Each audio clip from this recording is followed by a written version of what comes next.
देखभाल करने वालों के लिए दुआ, बीमारों की मदद करने वालों के लिए बाइबल की मदद के साथ हौसला अफजाई और ताकत फराहम करने के लिए प्यारे आसमानी बाप, हम आज आपके सामने इन तमाम निगहदाश्त करने वालों को उठाने के लिए आए हैं जो मोहब्बत और बेलौस तरीके से बीमारों की ज़रूरियात को पूरा करते हैं। खादोनद, हम उनकी खिदमत, इनके सब्र और उनकी अटल लगन के लिए आपका शुक्रिया अदा करते हैं।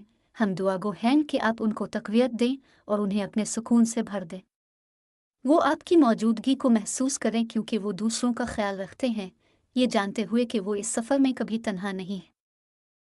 प्यारे रब, बीमारों की देखभाल करना जिस्मानी, ज़हनी और जज्बाती तौर पर थका देने वाला हो सकता है। हम तमाम निगहदाश्त करने वालों पर एक माफ़ौक़ अलफ़ितरत ताकत के लिए दुआ करते हैं।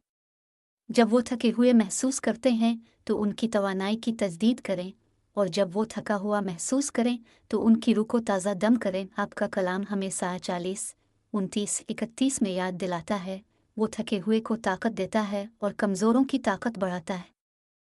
यहाँ तक कि नौजवान थक कर थक जाते हैं और जवान ठोकर खाकर गिरते हैं, लेकिन जो लोग खुदावंद में उम्मीद रखते हैं वो अपनी ताकत को ताज़ा करेंगे। वो उकाब की तरह परों पर ओढ़ेंगे, वो दौड़ेंगे और थकेंगे नहीं, वो चलेंगे और बेहोश नहीं होंगे। ये वदा हर निगहदाश्त करने वाले के लिए उम्मीद का बायस बने। आसमानी बाप, हम हर निगहदाश्त करने वाले को घेरने के लिए आपकी सलामती के लिए दुआ गो हैं। तनाव और मायूसी के लम्हात में इन्हें सब्र और पुरसुकून रूह अता करें। आपकी सलामती, जैसा कि फिलिप्पियों 4, 6, 7 में बयान किया गया है, उनके दिलों और दिमागों की हिफाजत करें। किसी चीज़ की फ़िक्र ना करो, बल्कि हर हाल में दुआ और दरख्वास्त के ज़रिए शुक्रगुजारी के साथ अपनी दरख्वास्तें खादी के सामने पेश करें, और खादी का अमन जो तमाम फ़हम से बालातर है, प्यारे मसीह यसू में आपके दिलों और दिमागों की हिफाजत करेगा। हर लम्हा आपकी तसल्ली बख्श मौजूदगी को महसूस करने में उनकी मदद करें। प्यारे खुदा, हम जानते हैं कि कभी कभी देखभाल करना एक बेशक्री का काम महसूस कर सकता है और हौसला शिकनी के लम्हात भी आते हैं, लेकिन आप हमारी उम्मीद का ज़रिया हैं और आपका कलाम हमें आगे बढ़ने की तरगीब देता है। हम नेकी करने में ना थकें, क्योंकि अगर हम हिम्मत ना हारें तो मुनासिब वक्त पर फसल काटेंगे। गलतूहे 6, 9। आसमानी खादोनद, हम दुआ करते हैं कि देखभाल करने वालों को उनके काम की कदर और कीमत की याद दिलाई जाए, और ये कि उनकी कोशिशों को अपने देखा और प्यार किया। प्यारे रब, ये सिर्फ देखभाल के जिस्मानी तकाजे नहीं हैं जो चैलेंजिंग हैं, बल्कि जज्बाती नुकसान भी। हम आपकी तसल्ली के लिए दुआगो हैं, ख़ास तौर पर उदासी, खौफ, अशक के लम्हात में। खादोनत की खुशी से उनको तक़वियत दो जो उनकी ताकत है। नहमा 8:10।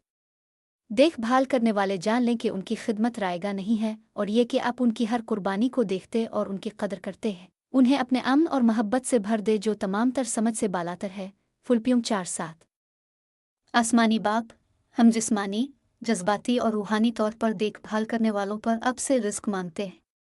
उन्हें वो मदद फराहम करें जिसकी उन्हें ज़रूरत है, चाहे वो ख़ानदान, दोस्तों और बरादरी के ज़रिए हो। उन्हें अपने आसपास के लोगों के ज़रिए आपकी मोहब्बत का एहसास दिलाएं। हमें फिलिप्पियों 4:19 में आपका वदा याद है, और मेरा खुदा मसीह यसू में अपने जलाल की दौलत के मुताबिक आपकी तमाम ज़रूरियात पूरी करेगा। उन्हें वो सब कुछ फराहम करें जिसकी उन्हें आगे के सफ़र के लिए ज़रूरत है।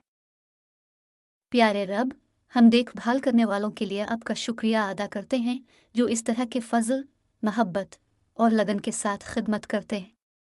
हम दुआ गो हैं कि आप इनको बरकत देते रहें, इनको तक़वियत देते रहें और उनके लिए रिस्क दें। वो जान लें कि आप उनकी बेलौस खिदमत की कितनी कदर करते हैं। उन्हें सुकून, आराम और खुशी दें जब वो दूसरों की खिदमत करते रहें।